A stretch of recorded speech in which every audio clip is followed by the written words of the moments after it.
Telugu Desam party కోరిక ఏంటంటే police అధికారులు 25 మందిని ఐపీఎస్ని ఎస్పీలని వీళ్ళందరినీ మార్చేయాలని ఆశించింది. దానికి అనుగుణంగానే పురంధేశ్వరి గారితో లేఖ రాయించింది. కానీ అది కాస్త ఫెయిల్ అయ్యింది. ఓ 4 వరకు ముందు మార్చేశారు. ఇప్పుడు ఆ మార్చిన ప్రాంతాల్లోనే ఘర్షణలు జరిగాయి. అది ప్లాన్ రివర్స్ అయితే అది రివర్స్ అనుకోవడానికి వీల్లేదు. వాళ్ళు కోరుకున్నదే జరిగింది. పల్నాడులో తీవ్ర హింసాకాండ ఎవరు కొట్టారు? తెలుగుదేశం వాళ్ళు వైసీపీ వాళ్ళని కొట్టారు. వాళ్ళ సోషల్ మీడియా ప్లాట్ఫామ్లను కనబడుతుంది కదా, ఉరికించి కొట్టారంటూ.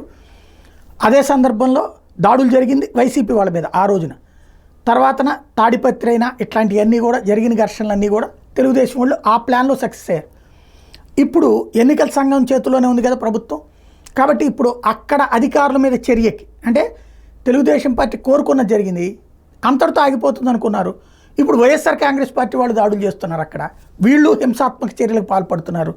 నరరూప రాక్షసుల రోడ్ల మీద పడి కొట్టుకు చస్తున్నారు. 2 పార్టీల నాయకులు 2 పార్టీలకి అచ్చోసిన ఆంబోతుల్లాగా పడి కొట్టేసుకుంటున్నారు ఆ కార్యకర్తలు.